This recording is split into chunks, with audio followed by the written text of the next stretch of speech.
Chiguaya baby.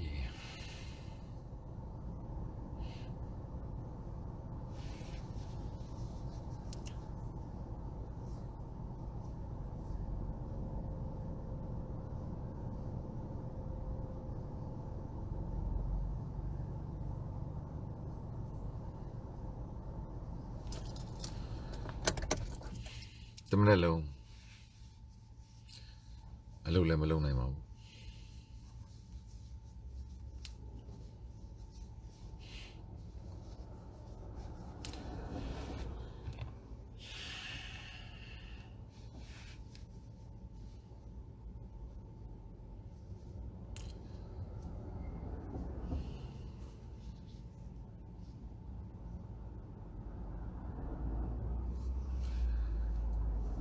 Down you are my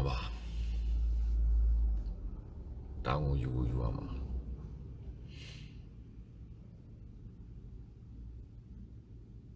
You know, me, mammy, ma. Look at all me have.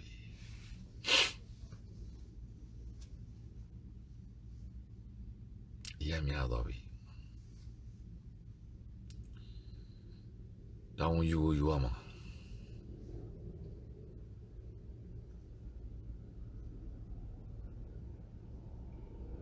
Midazuba, Miazo, and Yeri.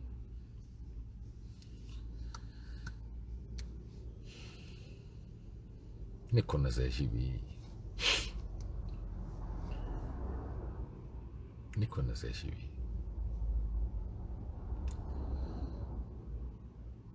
Bao tiền nhiều thì cái lấy cho được luôn vậy. À tôi em yêu piao bị đó. Lâu đâu lâu lại ra. Bị để trả ra, giá ta đi lâu lại. Lúc bao nhiêu đây mà muốn thay lại. Xí vậy lấy lâu lại, lúc gì lúc con xong lại.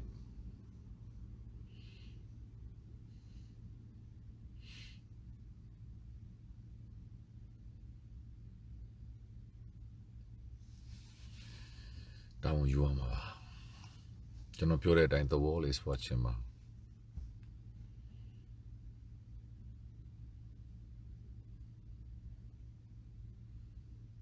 Lâu để lù, mi du so down you are ma.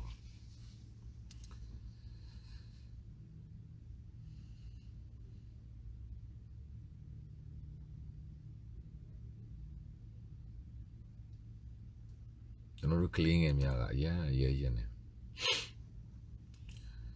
Yeah, xí lông ra đấy. Cho nó using a plaza share clean em ya, pian le khu cả nào chỉ ra. Tôi lên mà tôi যাবো, মনওয়ারি lên mà যাতে lên mà tí যাবো, যাবি mẹ.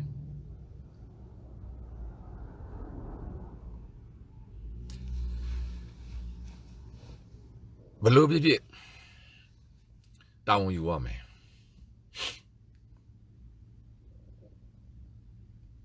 Down you are mà bà.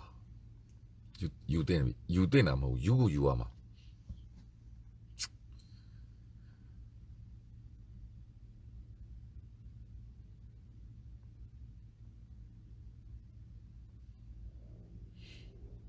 Đi bằng nhau nhá rồi. Chủ quen luôn này. Chạy đèn lên tôi biến ra mày lưu đi, clear đi.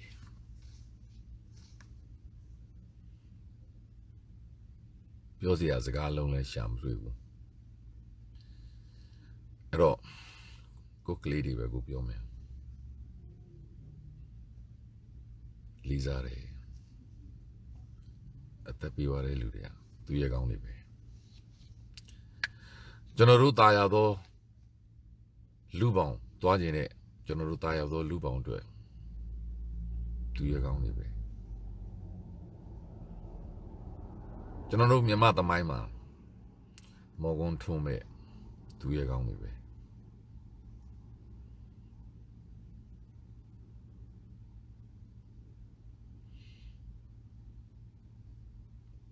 Azani thét đầu miền tổ, sẽ cái lông nhà này.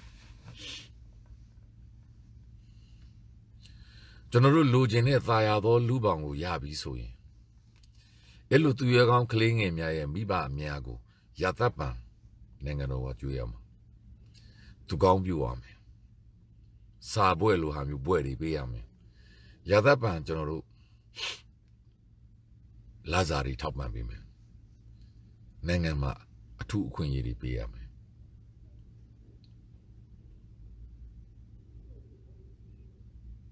ကျွန်တော်တို့လုပ်ကိုလုပ်ပေးရမှာယနေ့အသက်တွေပေးဆက်ကြကြတော့အခုထိခိုက်ဒဏ်ရာရပြီးခံစားနေကြရတော့မြန်မာသမိုင်းတစ်လျှောက်လုံးပေးဆက်ခဲ့ရတဲ့လူများအားလုံးကျွန်တော်တို့သူရဲကောင်းနေလို့ကျွန်တော်ပြောနေတော့သူရဲကောင်းဗိမ္မာန်အစ်စ်လောက်အောင်အဲ့မှာကျွန်တော်ဓာတ်ပုံတွေနဲ့ရသက်ပံမြန်မာသမိုင်းမှာကမီထိုးကြအောင်ယနေ့ generation Z ကလေးငယ်များရဲ့စီလုံးညီညွတ်မှုသူတို့ရဲ့ဘဝကံကြမ္မာကိုသူတို့ဖန်တီးလိုခြင်းမှုငြိမ်းချမ်းစွာနဲ့တုံ့ပြန်မှုတရားနဲ့တရားသတိပေးနေမှုများမခံခြင်းစိတ်များကိုမျိုးသိပြီးတော့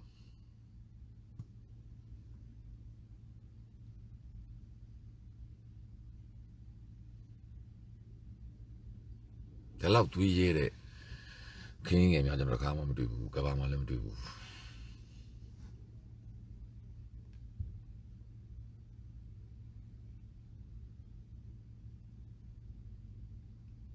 ဟောင်ကောင်မှာဆန္ဒပြတာသူတို့ live round နေနဲ့ပြစ်တာမှမဟုတ်တာ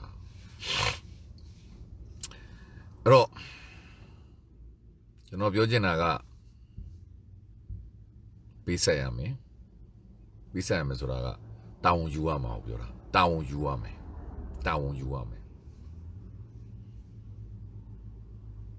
ကမ္ဘာကောင်းဆောင်များပြောထားသလိုပဲအမိတ်ပေးလို့ဖြစ်တာဖြစ်နိုင်တော့မိမိအရှိမှရှိတဲ့ကလေးငယ်များကိုအရှင်လက်ကြီးစတိုင်ပါနဲ့ပြည့်ရဲတဲ့တတ္တိအဲ့ဒါအမိတ်ပေးလို့ခိုင်းတာမဟုတ်လူမဟုတ်လို့ပေါ့လူသားမှမဟုတ်တာတို့မဟုတ်ရင်ကျွန်တော်ပြောသလို brain wash တွေအလုပ်ခံထားရတာလားအညှို့များခံထားရတာလားဆေးတွေများကျွေးခံထားရတာလားသူတို့ကိုင်ရှင်တွေပဲသိမှာငင်းချမ်းစွာရှောက်နေတဲ့ကလေးငယ်များလူအုပ်ထဲကိုစနိုက်ပါနဲ့ချိန်ပြီးအုံနောက်ပွင့်အောင်ပြည့်ရဲတဲ့တတ္တိပြည့်ရဲတဲ့တတ္တိအမိတ်ပြည့်ရဲတဲ့တတ္တိတောင်းယူရမှာညီသူမဆိုတောင်းယူရမှာအဲ့တော့အရန်ကြီးခွေးတယ်တမနဲ့လုံးနဲ့ဘာလို့ဘာကိုင်းမှတော့မသိဘူး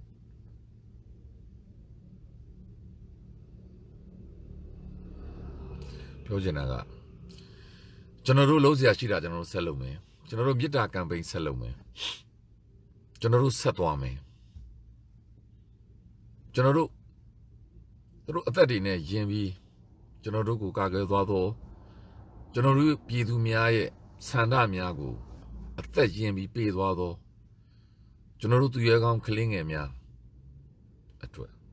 မအောင်ကျွန်တော်တို့လုပ်ရတော့မှာကျွန်တော်တို့အတိတ်တန်ချရမယ်ဒါပေမဲ့ဘယ်လိုပုံစံနဲ့သွားမယ်ဆိုတာတော့ကျွန်တော်ဒီ influencer မဟုတ်တဲ့အတွက်ပြည်တွင်းမှာရှိသောခေါင်းဆောင်များကဆက်ပြောမှာပါဒါပေမဲ့တေချာတစ်ခုတည်းကျွန်တော်တို့အောင်ပါ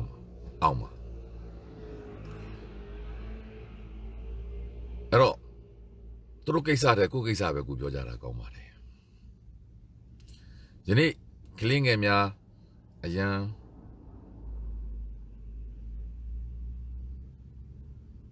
စီလုံးနဲ့အရန်ညီညွတ်တယ်ရဲဘော်ရဲဘက်စိတ်နေရာတနေရာတစ်ခုထဲမှာကို train လုပ်ထားတာမဟုတ်ပါဘူးခင်ဗျာသင်တန်းပေးထားတာလည်းမဟုတ်ပါဘူးခင်ဗျာကိုယ်အသိစိတ်တွေကိုယ့်ရဲ့ပြင်းပြတဲ့စိတ်တွေကိုယ့်ကကြမ္မာကိုဖန်တီးတဲ့စိတ်လေးတွေနဲ့ကျွန်တော်တို့ရဲ့မေတ္တာတွေနဲ့ပေါင်းဆက်ပြီးအလွန်အမတန်ခိုင်မာသောအဖွဲ့အစည်းကိုပြန်လဲတုတ်ပြန်သွားတာပြန်လဲညီညွတ်တာအဲ့ဒီဗီဒီယိုဖိုင်လေးကိုကြည့်ပြီးမျက်ရည်ပြပြကြတယ် ဒီလိုပုံစံနဲ့တာကျွန်တော်တို့ဒီ generation ဆက်ကလေးငယ်များကျွန်တော်နိုင်ငံကိုဆက်လက်ချီတက်လိုက်ဂျပန်ကိုမှီဖို့ဆိုတာကျွန်တော်ပြောသလိုအနှစ်20တော့မလို့တော့ဘူးထင်တယ်သူတို့ရဲ့စိတ်သက်ပြင်းပြမှုတွေသူတို့ရဲ့အမှန်တရားပေါ်ယက်တည်မှုတွေသူတို့ဘဝသူတို့ကံကြမ္မာကိုဖန်တီးခြင်းတဲ့စိတ်တွေသူတို့ဖြစ်ခြင်းတဲ့ဘဝကိုသူတို့လှုပ်ခြင်းတဲ့စိတ်တွေဒီလိုစိတ်တွေအားလုံးဒီတိုင်းပြည်ရဲ့အားပါယနေ့ပွဲသည်ကျွန်တော်ပြောသလိုပဲအိမ်ထဲကနေခြေတလန်းအပြင်ထွက်လိုက်တာနဲ့ကျွန်တော်တို့အောင်ပြီးသားလူအုပ်စုမလို့ဘူးလူအများကြီးလည်းမလို့ဘူးသူတို့ကလူများမှာဆိုလို့သူတို့ဖြိုခွဲတာမလို့ဘူးကျွန်တော်တို့ယင်ထဲမှာရှိတဲ့ကျွန်တော်တို့ရဲ့မေတ္တာကျွန်တော်တို့အချစ်ကျွန်တော်တို့ကမ်ပိန်းဒီဘလောက်ပြင်းပြနေလဲဆိုတာတစ်ကမ္ဘာလုံးကမြင်သွားပြီတနိုင်ငံလုံးကမြင်သွားပြီ55သန်းသောပြည်သူအကုန်သိသွားပြီထပ်ပြီးပြောရရင်သူ့လူကိုလူကွဲပြီအချစ်ပေးမဲ့မေတ္တာသမားနဲ့အချစ်ကိုခံကျင်နေကြတော်သူများပြက်ပြက်တသားကွဲပြီသူတို့ဒီပုတ်တင်ညိုလိုပဲဘလောက်ပဲအယောင်ပြောင်းအကောင်ပြောင်းပုတ်တင်ညိုပဲဘယ်တော့မှသူတို့စိတ်တွေမပြောင်းဘူးဘယ်တော့မှမပြောင်းခဲ့ဘူးအရသာတွေလှုပ်လိုက်စီဝါရီသမားတွေလှုပ်လိုက်အလှရှင်ကြီးတွေလှုပ်လိုက်ဖရားတကာအကြောင်းတကာတွေလှုပ်လိုက်ကြတို့အဲ့တော့ဒီနေ့ကျွန်တော်တို့ရတော့အောင်ပွဲသည်ကျွန်တော်နိုင်ငံသည်ဘလောက်စီလုံးတယ်လဲဘလောက်ချစ်ဖို့ကောင်းတယ်လဲကျွန်တော်တို့နိုင်ငံသူနိုင်ငံသားကလေးငယ်များလူကြီးများဘလောက်စီလုံးညီညွတ်ကြတယ်လဲပြည်သူဆိုတာတသားတည်းရှိတယ်ဆိုတော့ရလက်ပဲဘသူခွဲဒို့မကွဲဆိုတာကျွန်တော်တို့ပြည်သူမှာအစ်အသားတွေအယောင်တွေကိုယ်ွယ်ရာတွေလူမျိုးတွေ ethnicity ဘာမှမရှိတော့ဘူးကျွန်တော်တို့တသားတည်းကျွန်တော်တို့ရဲ့မေတ္တာကံပေးအောက်မှာအမှန်တရားရဲ့ဘက်တော်သားများအနေနဲ့ကျွန်တော်တို့လိုချင်သောကိုယ်ကြမ္မာကိုဖန်တီးမယ်ဆိုသောစိတ်များနဲ့ကိုယ့်အာဏာပြည်သူအာဏာကိုပြည်သူပြန်ယူမယ်ဆိုသောစိတ်များနဲ့ကျွန်တော်တို့ဒီတသားတည်းရည်တည်ကြတာအလွန်အမတန်ချစ်စရာကောင်းသောမြင်ကွင်းတွေပါကျွန်တော်ပြောသလိုတစ်ဖက်ဆိုင်ကိုကျွန်တော်တို့မပြောတော့ဘူးကျွန်တော်တို့ရလက်သည်ကျွန်တော်တို့နိုင်ငံသူနိုင်ငံသားများသည်အလွန်အမတန်ချစ်ဖို့ကောင်းတယ်ကျွန်တော်တို့တွေကအမြဲပြောနေပါတယ်အလွန်အမတန်ရည်ကြီးသိမ်မွေ့သောအလွန်အမတန်ချစ်စရာကောင်းသောဓလေ့များရှိသောနိုင်ငံပါအယောင်ဆိုးခံရတာအဖြက်စီးခံရတာတွေးအခွဲခံရတာစိတ်ကြမ်းလူကြမ်းတွေဖြစ်အောင်ဖန်တီးတာအုံနောက်တွေကို brain wash လုပ်ဖို့ကြိုးစားခံတာပညာရေးစနစ်လူမှုရေးစနစ်စီးပွားရေးစနစ်ဘာသာရေးတွေနဲ့စနစ်ကိုယ်ွယ်ရာများနဲ့ပါမကြံကျွန်တော်တို့ဒီသွေးအခွဲခံတာဒါပေမဲ့ကျွန်တော်တို့ပြည်သူဒီဘယ်တော့မှမကွဲဘူးဒီနေ့အလုံးအမတန်ကြည်နူးစရာချီးကျူးစရာဝမ်းသာစရာမြင်ကွင်းပဲသူတို့လိုချင်သောသူတို့ရဲ့အနာဂတ်တွေအတွက်ဒီနေ့ရဲမှုကြီးတယောက်ရဲ့စီဒီအမ်ပါတဲ့အင်တာဗျူးကိုကျွန်တော်အစအဆုံးနားထောင်လို့ရတယ်တေချာနားထောင်ကြည့်ပါအလွန်အမတန်ကျွန်တော်တို့အောင်ဝဲတွေတွေ့နေရတယ်ကျွန်တော်တို့ရဲ့မေတ္တာကမ်ပိန်းဒီဘလောက်အောင်မြင်နေပြီလဲဆိုတာပေါ်နေပြီသူတို့သားသမီးတွေကပါသူတို့ကိုပြောကုန်ပြီသူမခံစားနိုင်တော့ဘူးအဖေတို့မှားနေပြီသူတို့ရဲရာရှိကြီးများအိမ်မှာခေါင်းငုပ်ပြီးခံနေရပြီခေါင်းငုပ်ပြီးတော့ခံစားနေရပြီဒါကြောင့်သူမခံစားနိုင်တော့ဘူးသူသားသမီးများရဲ့အနာဂတ်နဲ့အတူတနိုင်ငံလုံးမှာရှိသောသားပြိုသမီးများအနာဂတ်အတွက်သူမကြောက်တော့ဘူးတဲ့မိသားစုလည်းသူ့ကိုစိတ်မပူပါနဲ့မတိုင်ပင်တဲ့အတွက်လည်းသူ့ကိုခွင့်လွှတ်ပါတဲ့သူလုံလုံခြုံရှိနေပါတယ်ဒါပေမဲ့သူစီတံပါပြီတဲ့ Emma tu pure water Zakata Kudi, along Amdam, General Pidu, yet a poet a young so can yavi, a tone chak can yavi. Idiom the Charlenaga, who Belenaga and Puene, when you don't put it, I will only be pure water Zaka. Era Amadia General Metila Kesa, Jakan Kesa, Tanangaluma Pita Kesamia, Tangua Liza Shigani Vido. Tosha Pikedo Kesamia, Tangua Kozak now by Anedika Yinamia Natado, Dibeye, Ara Alo Kesadi, Window Kesane, Window Kesan, Tene, Window no to the Tapio water, Yemuji Bezaka water. Window Tene. The Pagat Ludia, Pubon Loda, through Yehu, Yeda Pego. Good on lonely, to Macanzana, I know. Generudi, Pia Shishin Liva. Dagole, Pidu Piedamia, Ako, Pidi. Daro not 30 to Kubo, witness to Kubo. Witness Debo. The Boga. General Pidu Piedamia, the Tavare Shide. Sikanzajadi a Gundure. Ero, Generally, the Mida campaign will be Salo Jamai. Yita Betama. Chipechima. Colosia Shida Salo. General One Jame, Chigwe Jame, Muyu Jame.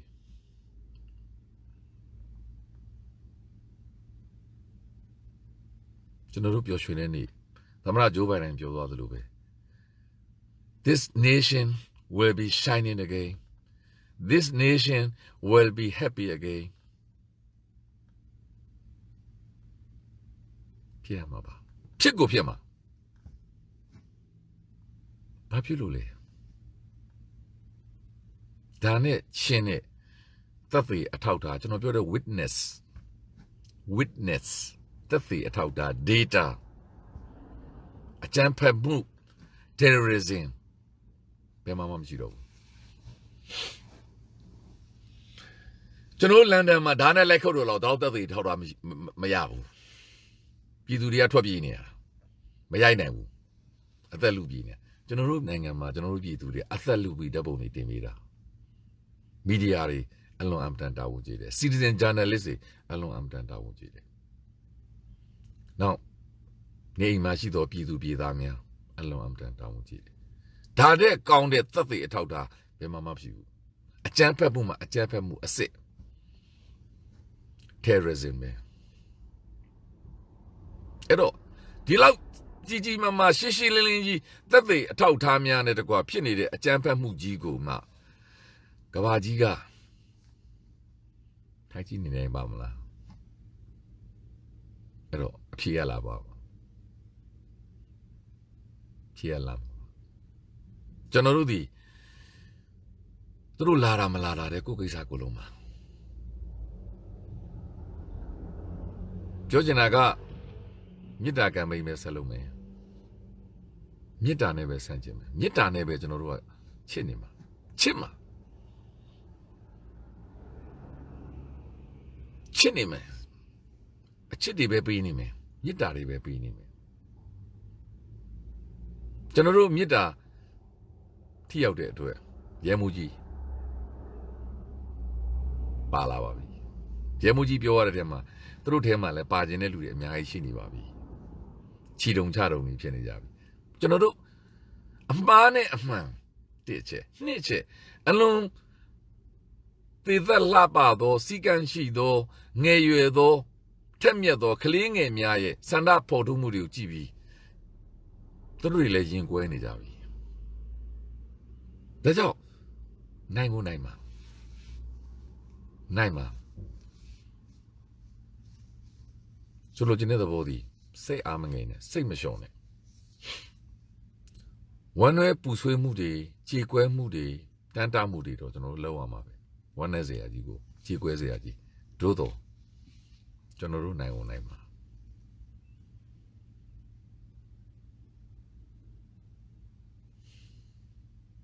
Cabajo, Klingeli,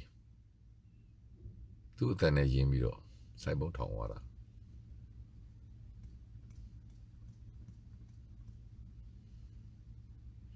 ဒါတွေအားလုံး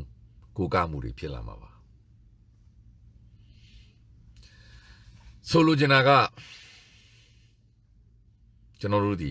မေတ္တာကမ်ပိန်းတွေဆက်လုပ်မှာပြည်တွင်းမှာရှိသောကောင်းဆောင်များဆက်လုပ်မှာထိုနည်း၎င်းကောင်းဆောင်များကလည်းတာဝန်ယူခိုင်းရတော့မှာဒေါက်တာဆဆာပြောနေသလိုပဲအကုန်လုံးသူတင်ပြမှာတဲ့သူ email inbox တွေက full ဖြစ်နေပြီဒါပေမဲ့ရသလောက်သူထပ်ဖို့သူအကုန်တင်ပြမှာသို့တော့နောက်တနည်းဒီ Facebook ဒီတကဘာလုံးကကြည့်နေတာလူကြီးသန်း9000အတန်း2000ကြည့်နေတာအချင်းချင်းစင်ကဲကျတကဘာလုံးကတွေ့နေပြီကုန်တည်တယ်ကျွန်တော်တို့ပြောချင်တာကရှင်းလင်းထုတ်ပြလိုက်တဲ့ပွဲအယောင်ပြောင်းနေတဲ့ပေါက်တင်ညိုတွေကိုရှင်းလင်းထုတ်ပြလိုက်ပြီရှင်းနာမှာဒါနဲ့ရှင်းတာပါမရှိဘူးကျွန်တော်သိတဲ့လောက်နိုင်ငံတကာအသံမှတ်တွေ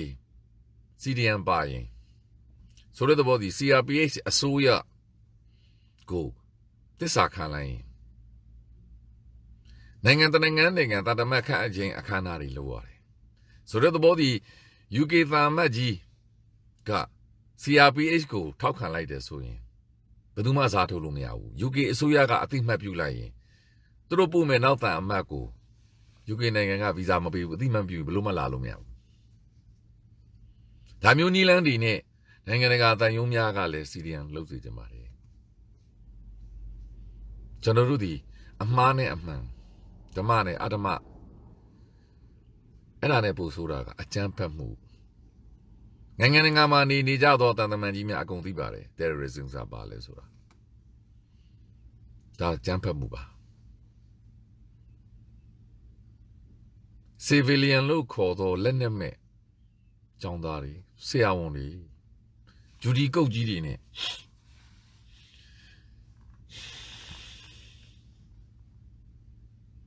မိမိတို့ရဲ့အသက်တွေကိုကယ်ပေးနေတဲ့ဆရာဝန်များဆေးကျောင်းသူများဆရာဝန်လောင်းများမိမိတို့ရဲ့ပညာများကိုသင်ကြားပေးနေတဲ့ကျောင်းဆရာမများကိုယ်ဝန်ဆောင်မိခင်များကလေးသင်ငယ်များကျွန်တော်ပြောချင်တာက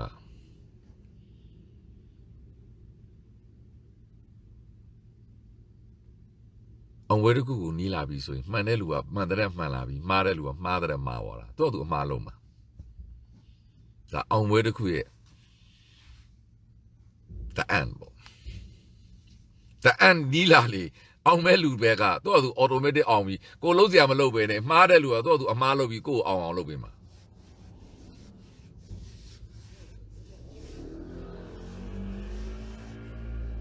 ရိုးလေးသုံးသပ်ရကျွန်တော်တို့အောင်ပါအောင်မွေးဒီတဖြည်းဖြည်းနီးကပ်လာပြီဘာဖြစ်လို့လဲကျွန်တော်တို့မှာကျွန်တော်တို့ကောင်းဆောင်ရှိတယ်ကျွန်တော်တို့အစိုးရရှိတယ်88မဟုတ်ဘူးကျွန်တော်တို့မှာကျွန်တော်တို့ပြည်သူများရွေးချယ်တင်မြှောက်ထားသောသမ္မတကြီးဦးဝင်းမြင့်ရှိတယ်ပြည်သူများရွေးချယ်တင်မြှောက်ထားသောပြည်သူကောင်းဆောင်နိုင်ငံကောင်းဆောင်ပြည်သူအချစ်တော်ပြည်သူရဲ့အချစ်ကိုဘယ်ခေတ်နဲ့မှမတူပဲ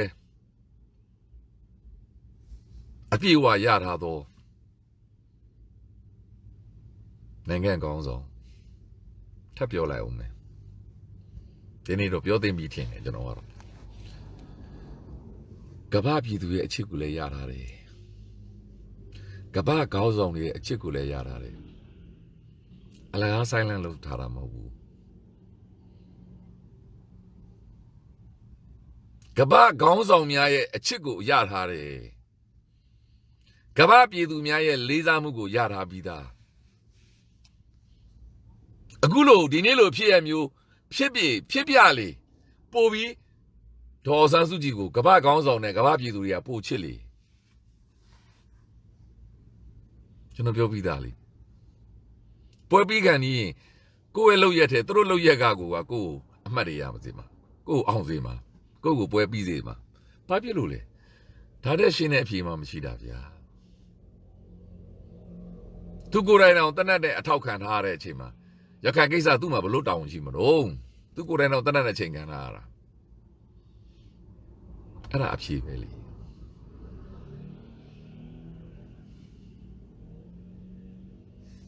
သူကိုယ်တိုင်ကတော့ကြက်ကလေးငှက်ကလေးဖမ်းတယ်လို့ဖမ်းလို့ရနေတယ်သူ့နားမှာရှိတဲ့လူတွေအားလုံးဒီသူတို့လူတွေကြီးပဲသူကိုယ်တိုင်တော့အကျဉ်းကျအကျယ်ကျုပ်ဘဝနဲ့အတူရောင်အပြစ်ခံနေရတာကမ္ဘာကောင်းဆောင်တွေကသိထားတာကြားလာပြီဒါကြောင့်ကျွန်တော်ပြောနေတယ်လေကျွန်တော်တို့ကမ္ဘာကောင်းဆောင်များ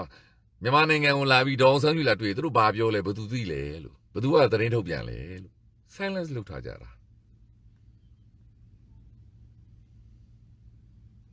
အဲ့တော့ကျွန်တော်ပြောချင်တာကကမ္ဘာကောင်းဆောင်များကမ္ဘာနိုင်ငံရေးသမားများကမ္ဘာပြည်သူများကမ္ဘာသတင်းသုံးသပ်သူများအကုန်သိတယ်ဒါပေမဲ့မီဒီယာကကျတော့နှစ်ဖက်ရှိတဲ့အတွက်သူကနှစ်ဖက်ပြောတာပေါ့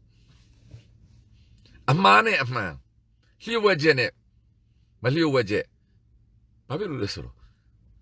အမေရိကန် CIA ဆိုတာကမ္ဘာထောက်လှမ်းရေးကျွန်တော်တို့ UK MI6 ဆိုတာလေကမ္ဘာထောက်လှမ်းရေးဒိုနီလကောင်အစ္စရေးရဲ့မောဆက်ဆိုတာလေကမ္ဘာထောက်လှမ်းရေးသူတို့တွေကထောက်လှမ်းရေးလောကအကြောင်းနိုင်ငံတနိုင်ငံမှာဘယ်လိုလုပ်ရမလဲဆိုတဲ့အကြောင်းကောင်းကောင်းသိတယ်ကျွန်တော်ပြောပြီးသားလေအမေရိကန်မှွေလို့အရှိလေပိုင်းလဲကုန်ပြီမလုပ်ချင်လို့ကမ္ဘာမှာကျွန်တော်နိုင်ငံမှာရှိသောတစ်ဖက်ကလူများနဲ့အရန်သာတဲ့အုံနောက်တွေအများကြီးသူတို့ထက်သာတဲ့စစ်ရေးစမ်းရည်သူတို့နဲ့သာသောထောက်လှမ်းရေးစမ်းရည်စွမ်းရည်သူတို့နဲ့သာသောအကြမ်းဖက်နိုင်တဲ့စွမ်းရည်သူတို့နဲ့သာသောနိုင်ငံတနိုင်ငံကိုဘာလို့ရင်ဘာဖြစ်မယ်ဆိုတာသိတဲ့စွမ်းရည်အရေးချင်းအဲ့ဒါတွေရှိလို့ကမ္ဘာကိုအုပ်ချုပ်လို့ရတာပေါ့အဲ့ဒါတွေအလျှော့တင်းနေရှိလို့တရုတ်နိုင်ငံကိုထိန်းထားလို့ရတာပေါ့အဲ့ဒါတွေအလျှော့တင်းနေရှိလို့ယနေ့ရုရှားကိုထိန်းထားတာပေါ့အဲ့ဒါတွေအလျှော့တင်းနေရှိလို့ယနေ့အီရန်ကိုထိန်းထားတာပေါ့အဲ့ဒါတွေအလျှော့တင်းနေရှိလို့ဒီနေ့မဆာမိုဒီကိုထိန်းထားတာပေါ့အဲ့ဒါတွေအလျှော့တင်းနေရှိလို့မဆာဂိုချုပ်တောင်ကြီးကိုထိန်းထားတာပေါ့အဲ့ဒါတွေအလျှော့တင်းနေရှိလို့ယူရီးယားမှာရှိတော့အခုကာဝေးအရင်တော့ကာဝေးဦးစီးချုပ်အခုဝန်ကြီးချုပ်ကိုထိန်းထားတာပေါ့အဲ့ဒါတွေအလျှော့တင်းနေရှိလို့အင်ဒိုနီးရှားသမ္မတထိန်းထားတာပေါ့အဲ့ဒါတွေအလျှော့တင်းနေရှိလို့ဖိလစ်ပိုင်သမ္မတကြီးကိုထိန်းထားတာပေါ့သူတို့သိတယ်အကုန်သိတယ်ဘာဖြစ်လို့လဲကျွန်တော်တို့ EU နိုင်ငံကအဲရဲတပ်ဖွဲ့ကိုတင်နန်းနေအများကြီးပေးတာသူတို့အကုန်သိတယ်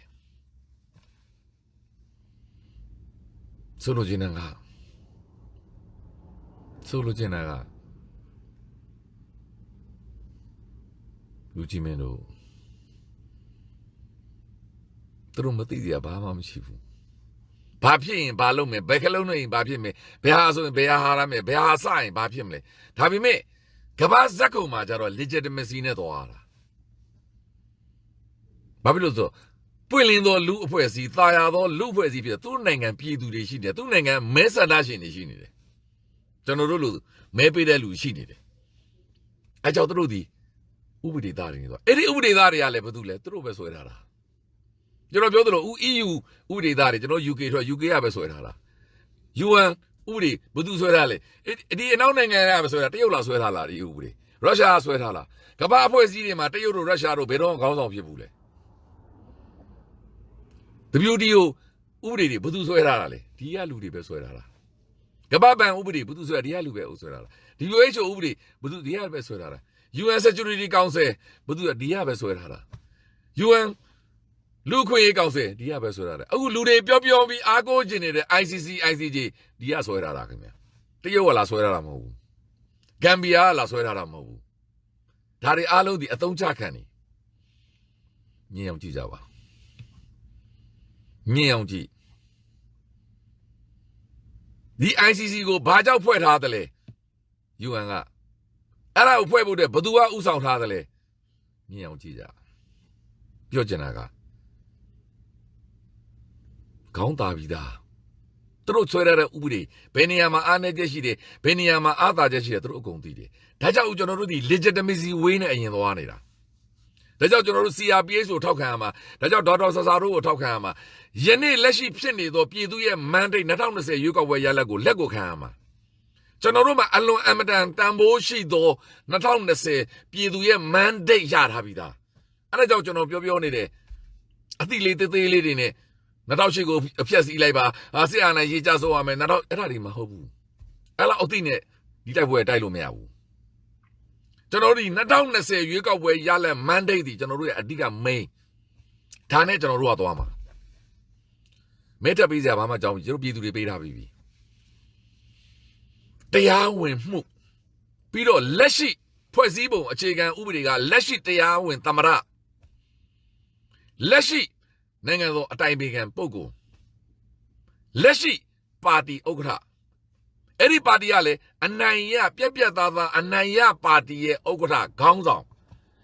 မြည်သည့်နိုင်ငံမှာပဲဖြစ်ဖြစ်ကျွန်တော်တို့သွားကျင်သောဒီမိုကရေစီအစစ်ကိုသွားရမယ်ဆိုရင်အနိုင်ရပါတီရဲ့ခေါင်းဆောင်ဒီတိုင်းပြည်ခေါင်းဆောင်ပဲဘယ်သူမှတားလို့မရဘူးဒါကြောင့်ဒေါ်အောင်ဆန်းစုကြည်တစ်ချိန်လုံးပြောနေတာလေငါအုပ်ချုပ်မှာ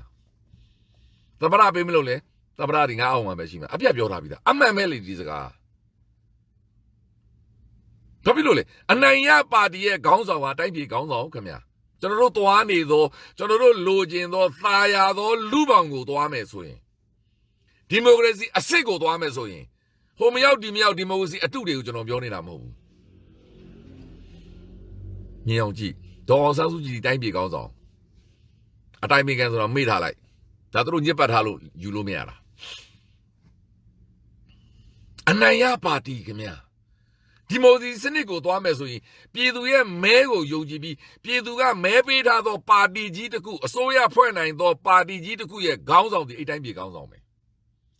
အဲ့ဒီအနိုင်ရပါတီမှာမှဒီခေါင်းဆောင်ကိုသူတို့ချလိုက်သူတို့ဖြုတ်ချမှနောက်တောက်တက်တာဘာဖြစ်လို့လဲကျွန်တော်တို့ဝန်ကြီးချုပ်မေလက်ထက်တော့ကသူတို့ပါတီကပဲဝန်ကြီးချုပ်မေကိုကန့်ကွက်လိုက်တဲ့အတွက်သူတို့ပါတီလူကြီးတွေကန့်ဝန်ကြီးချုပ်မေဆင်းပေးလိုက်ရတယ်ဝန်ကြီးချုပ်မေဒီပါတီဥက္ကဋ္ဌကနေဆင်းလာတဲ့ဝန်ကြီးချုပ်အော်တိုမက်တစ်ပြုတ်သွားတာအဲ့ဒီချိန်မှာသူတို့ပါတီခေါင်းဆောင်ပြန်ရွေးတယ်ရွေးပါအဲ့မှာမဆာဘော်ရီရဲ့ဆိုရင်ပါတီခေါင်းဆောင်ဖြစ်လို့အော်တိုမက်တစ်ဝန်ကြီးချုပ်ယူလိုက်တာပြီးမှသူရွေးကောက်ပွဲပြန်လုပ်တာဒါကြောင့်သမ္မတကြီးဒေါ်နယ်ထရန့်နိုင်တဲ့အတွက်သမ္မတကြီးဒေါ်နယ်ထရန့်ဒီရီပတ်ဘလစ်ကန်ပါတီရဲ့ခေါင်းဆောင်လို့သူတို့ပြောနေတာရှင်းလေသမ္မတစစ်နဲ့ပဲတော့ပါလီမန်ဒီမိုကရေစီနဲ့ပဲတော့ပြည်သူတွေရွေးချယ်ထားပြီးပြည်သူတွေမဲပေးထားတဲ့ mandate ရအနိုင်ရပါတီရဲ့ခေါင်းဆောင်ဒီတရားဝင်ခေါင်းဆောင်ဒါကြောင့်ဒေါ်အောင်ဆန်းစုကြည်အနောက်နိုင်ငံတွေကိုလာရင်ဒီမိုကရေစီအစစ်နိုင်ငံတွေလာရင်သူ့ကိုနိုင်ငံခေါင်းဆောင်နေနဲ့ကြိုးဆိုနေတာပေါ့ကျွန်တော်တို့မှာစံရှိတယ်ကျွန်တော်ပြောပြီးသားကျွန်တော်တို့မှာ principle ရှိတယ်အသင်တို့ဘလောက်ပဲညင်းကျွန်တော်တို့ principle ရှိတဲ့နိုင်ငံစံရှိတဲ့နိုင်ငံတွေကတော့ဒေါ်အောင်ဆန်းစုကြည်ခေါင်းဆောင်ပဲအဲ့ဒီခေါင်းဆောင်တယောက်တွေခေါင်းဆောင်ချင်းဘာတွေပြောထားလဲကျွန်တော်တို့မှမသိတယ်ဘယ်သူမှလည်းထုတ်မှမပြောတာကျွန်တော်ပြောနေတယ်လေကမ္ဘာခေါင်းဆောင်များကိုအချင်းများအောင်မနေတာသမ္မတအိုဘားမားနဲ့အဲ့ဒီအချိန်ကအစိုးရကိုအချင်းတွေများအောင်မနေတာ2008ကိုလက်ခံခိုင်းပြီးတော့ဝင်ခိုင်းပြီးတော့မပြင်ဆင်ထားဘဲနဲ့သူတို့ဝင်ခိုင်းမလားကျွန်တော်တို့လိုအုံနောက်သေးသေးလေးတွေမှမဟုတ်တာသူတို့မှာအမျှော်မြင်အများကြီးရှိတယ်သူတို့မှာနိုင်ငံပေါင်းမြောက်များစွာကိုဝင်ပတ်သက်ထားတဲ့အတွေ့အကြုံတွေဒါကြောင့်ကျွန်တော်ပြောတယ်လေ UN ဦးကျွန်တော်တို့ရဲ့သူရဲကောင်းတာမတ်ကြီးရဲ့အင်တာဗျူးကိုသေချာနားထောင်ပါလို့သူတို့မှာသင်ခန်းစာတွေအများကြီးရှိတယ်တကမ္ဘာလုံးကိုသူတို့ဝင်ဆွတ်ထားပြီးသားရုရှားကိစ္စဆီးရီးယားကိစ္စအာဖဂန်ကိစ္စလစ်ဗျားကိစ္စဟိုဘက်မှာဆိုရင်အီသီယိုးပီးယားကိစ္စဆိုမာလီယာကိစ္စအခုဆိုရင်ဘရာဇီးဗင်နီဇွဲလားပနာမာဒီဘက်အောက်နိုင်ငံမှာဆိုနီကာရာဂါသရီလင်္ကာ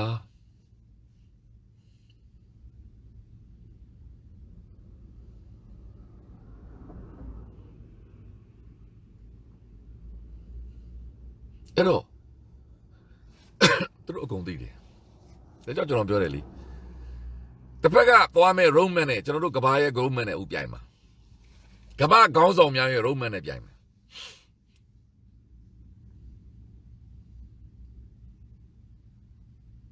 အဲ့တော့ကျွန်တော်တို့ခေါင်းဆောင်ခင်ဗျ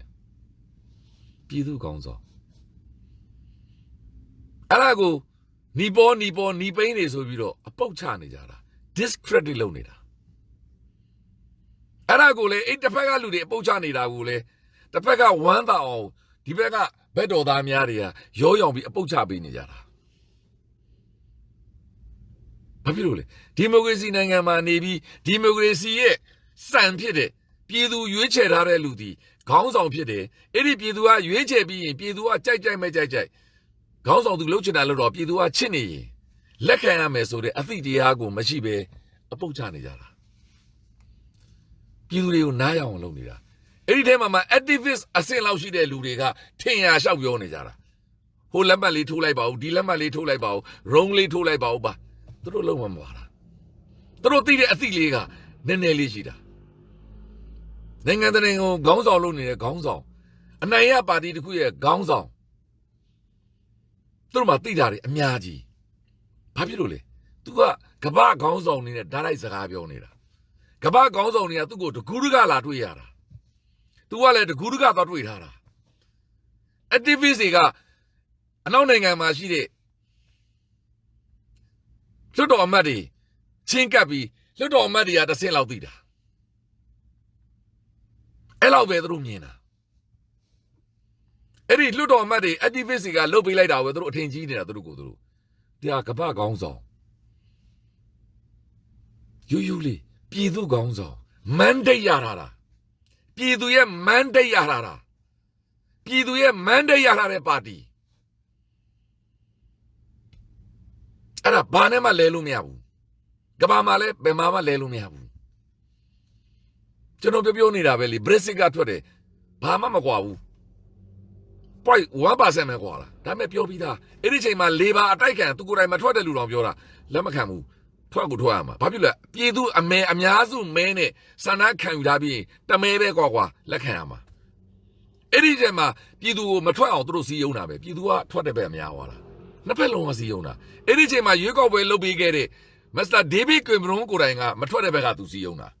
မဆာဦးလက်ရှိဝန်ကြီးချုပ်ဗော်ရီဂျွန်ကထွက်တဲ့ဘက်ကစီးယုံတာသူတို့ပါတီအနိုင်ရပါတီပေါ့ NLD ပါကိုနှစ်ချမ်းကွဲသွားတဲ့သဘောဒါကြောင့် तू မထွက်တဲ့ဘက်ကစီးယုံပြီးတော့ထွက်တဲ့ဘက်ကနိုင်သွားတော့ဒေးဗစ်ကွင်ဘရွန်ဆင်းပေးလိုက်ရတာယူလေးကျွန်တော်ပြောတာအဲ့ဒါစံဒီမိုကရေစီကိုယုံကြည်နေပြီးမှဒီမိုကရေစီစံကိုမယုံမဲနဲ့ကိုရှုံးတာနဲ့ပောက်ကြရပြောနေအဲ့ဒီမိုကရေစီကိုမယုံတဲ့လူတွေအတူရောင်နေဒီမိုကရေစီကိုမယုံတဲ့ပါတီတွေဒီမိုကရေစီကိုမယုံတဲ့အဲ့ပါတီခေါင်းဆောင်တွေလှုပ်ရှားနေတာအကြမ်းဖက်သမားတွေနဲ့ပေါင်းနေတာအကြမ်းဖက်သမားအဆင့်ပဲရှိတာဒီနေ့အဲ့ဒီပေါင်းလိုက်တဲ့ပါတီတွေတာဝန်ယူမလားအကြမ်းဖက်သမားတွေသူတို့လည်းတာဝန်ယူရတော့မှာယူရမှာနော်ကျွန်တော်ပြောတာယနေ့ပြည်သူတွေကိုစတိုင်ပါတွေနဲ့ချိန်ပြီးအုံနောက်ပွင့်အောင်ပြစ်တက်နေတာအဲ့ဒီပူပေါင်းသွားတော့ပါတီဟာလူတွေအချိန်တိုင်းပြီးသွားမှာလို့ပြောသွားတဲ့လူတွေတာဝန်ယူရမှာနော်တာဝန်ယူရမှာဒီမိုကရေစီပါတီဆိုပြည်သူနိုင်ငံရေးပါတီဆိုဘယ်လိုဖြစ်လို့ပြည်သူကိုပြစ်တက်နေတဲ့အကြမ်းဖက်သမားတွေနဲ့ပေါင်းပြီးဒီမိုကရေစီလုပ်ဖို့ကြွေးကြော်နေကြတာတော့အကုန်ပါတယ်နော် AMP ပါတီလည်းပါတယ်နော်ယူသားတဲ့ရခိုင်ပြည်သူတွေမပါဘူးနော်နိုင်ငံရေးပါတီနဲ့ပြည်သူနဲ့မတူဘူးနော်ကျွန်တော်ပြောပြီးသားယူသားတဲ့ရခိုင်ပြည်သူတွေရခိုင်ပြည်နယ်မှာ100%လုံးရှိတယ်ယူသားတဲ့ရခိုင်ပြည်သူတွေကနားမလဲတာထုံးနေကောင်ပဲယူသားတဲ့မွန်ပြည်သူတွေမပါဘူးထုံးနေကောင်ပဲယူသားသော PP ပါတီကပြည်သူတွေမပါဘူးထုံးနေကောင်ပဲယူသားသောတင်ငန်းကျုံကခမောက်ပါတီဝင်တွေမပါဘူးပြည်သူမပါဘူးခေါင်းဆောင်တွေအကြမ်းဖက်သမားတွေသူတို့တွေလည်းအကုန်ကြမ်းဖက်ပဲမနေ့ကတတွေ့တဲ့58ပါတီလုံးနဲ့အကြမ်းဖက်ပါတီပဲအကြမ်းဖက်သမားတွေသူတို့အကုန်တောင်းယူရမှာမြမသမိုင်းမှာမြမသမိုင်းရဲ့မော်ကွန်းမှာအကုန်ထက်ရေးမှာရေးကိုရေးရမှာကျွန်တော်တို့ကလေးငယ်များကိုကျွန်တော်တို့သူရဲကောင်းအဖြစ်ကျွန်တော်တို့ပြတိုက်လို့တလို့သူရဲကောင်းအဖြစ်ကျွန်တော်တို့သူကောင်းပြုပြီးတော့၎င်းတို့ရဲ့ဆွေစဉ်မျိုးဆက်သားသမီးငယ်များကိုသူတို့ရဲ့ generation တွေကိုကျွန်တော်နိုင်ငံတော်ကသူကောင်းပြုမှာအခွင့်အရေးတွေပေးမှာ အဲ့ဒီတိုင်းပဲအကြမ်းဖက်တဲ့လူတွေကိုလည်းစည်ရင်သွားမှာစည်ရင်တော့အထုတ်ခံရမှာကျွန်တော်အရေးယူမယ်မယူတာဒါတကယ်ណាကျွန်တော်ပြောတာစည်ရင်တော့အထုတ်ခံရမှာဘာဖြစ်လို့လဲအကြမ်းဖက်တဲ့လူကပေါင်းတာပဲဖြစ်ဖြစ်အားပေးတာပဲဖြစ်ဖြစ်ရင်ထဲကပဲတိတ်တိတ်လေးပြောတာပဲဖြစ်ဖြစ်ထောက်ခံတာပဲဖြစ်ဖြစ်ကွန်မန့်ပေးတာပဲဖြစ်ဖြစ်သူတို့ရဲ့စီးပွားရေးအကျိုးကိုမျှော်နေတာပဲဖြစ်ဖြစ်အဲ့ဒါအားလုံးဒီအကြမ်းဖက်သမားပဲဒါကြောင့်ဒီနိုင်ငံတွေမှာ terrorism ကိုလုပ်တဲ့အခါမှာကျွန်တော်တို့ငွေပေးငွေယူကအစအကုန်လုံးလိုက်ပိတ်တာမန်နီလောင်ဒရင်းတွေမှာဒါကြောင့်တချို့အကြမ်းဖက်သမားတွေကအစ္စလာမ်နာမည်တွေဖြစ်နေတဲ့အတွက် Western Union မှာအစ္စလာမ်နာမည်နဲ့ငွေလွှဲရင်တော့ပြဿနာကြီးတာအဲ့လောက်ပိတ်ထားတာအဲ့ဒီနာမည်ကိုမုန်းလို့မဟုတ်ဘူးနော်အဲ့ဒီဘာသာကိုမုန်းလို့မဟုတ်ဘူးနော်အကြမ်းဖက်သမားများဆိုလာပြီးတော့ပိတ်ထားတာဆိုတဲ့သဘောဒီအကုန်လုံးတောင်းယူရမှာအကုန်တောင်းယူရမှာဘာဖြစ်လို့လဲဒါသမိုင်းဒါနဲ့ရှင်းတဲ့တပ်တွေကျွန်တော်ဘယ်မှမရှိဘူး88တော့လည်းဒါမျိုးတပ်တွေဘယ်သူမှမတွေ့ထားဘူးဟိုနားပြည့်တယ်ဒီနားပြည့်ကိုလည်းမမြင်ဘူးအခုကမျက်ဝါးတစ်ထင်တွေ့နေရတာ live ကြီးတွေ့နေရတာရုပ်ရှင်ကားတကားကြည့်တယ်လို့တွေ့နေရတာဘယ်လိုလူသားတွေကဘယ်လိုစိတ်ဓာတ်နဲ့ဘယ်လိုခံစားနိုင်မှာကျွန်တော်တမက်လုံးငုံနေတာကျွန်တော်လူပဲတကဘာလုံးမှာရှိတဲ့မြန်မာနိုင်ငံသားတွေမျက်ရည်ပြပြကြနေတာလူသားဆိုရင်ဘယ်လိုမှမခံစားနိုင်ဘူးမခံစားရတဲ့လူတွေအခုနေမှာပျော်မြူးနေတဲ့လူတွေဟာအချက်ပတ်သမားပဲဒါကြောင့်ဒီပွဲမှာဒေါ်အောင်ဆန်းစုကြည်ဒီကမ္ဘာကောင်းဆောင်ရဲ့အချစ်ကိုပိုရသွားပြန်ပြီမြန်မာပြည်သူတွေကိုပိုချစ်သွားပြန်ပြီဘာလို့ကျွန်တော်တို့ပြည်သူတွေရဲ့ဇွဲတွေသတ္တိတွေပြင်းပြနေမှုတွေကျွန်တော်တို့လိုချင်နေပြီကျွန်တော်တို့ဒီကိုယ်ကံကြမ္မာကိုဖန်အဲ့ဒါ universal basics human right ပဲကမ္ဘာလုံးဆိုင်ရာအခြေခံလူအခွင့်အရေးသည်ကိုယ်ကြမ္မာကိုဖန်တီးခွင့်ရှိတာအဲ့ဒါ universal basics human right အဲ့တော့ကျွန်တော်တို့ဒီကလေးငယ်များနိုင်ငံသူနိုင်ငံသားများအိမ်ထဲမှာအကြောင်းကြောင့်အားပေးနေတဲ့သူများမြည်သူမဆိုဒါအခွင့်အရေးပဲအခြေခံလူအခွင့်အရေးအဲ့ဒီအခြေခံလူအခွင့်အရေးကနေပြီးတော့တိဆောက်ထားသောတာယာသောလူပေါင်းကိုသွားမှာဒါကြောင့်ကျွန်တော်တို့အောင်ပွဲရမှာအကြီးကြီးရတာ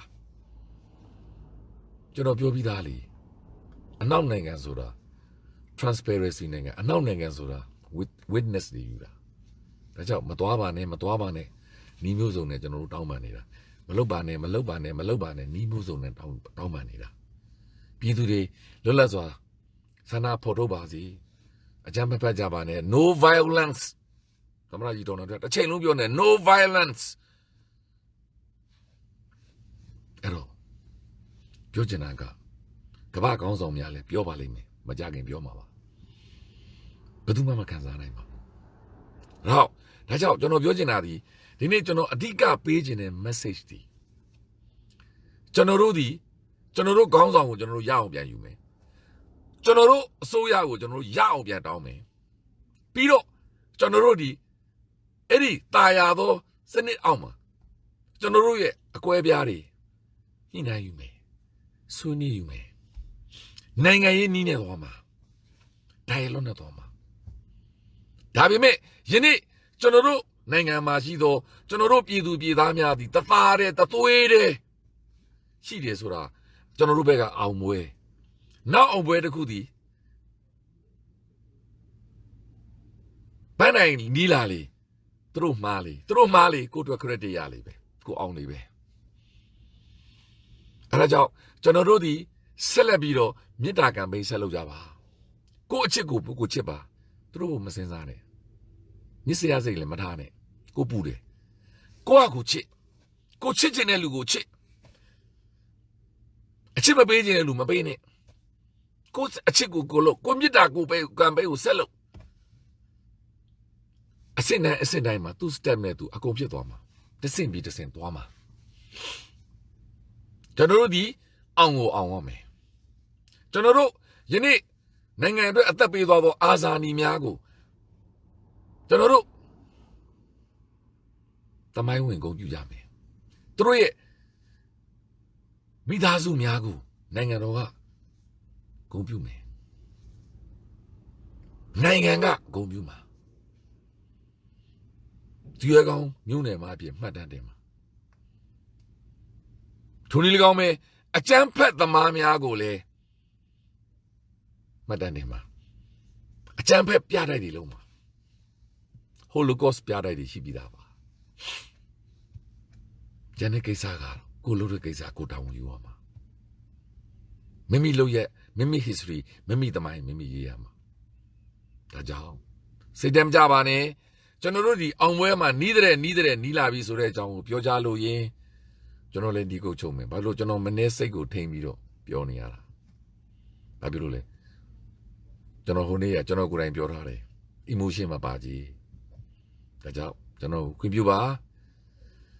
ကျွန်တော်တို့အောင်ပွဲရတော့မယ်ရကိုရမှာအောင်ရမည်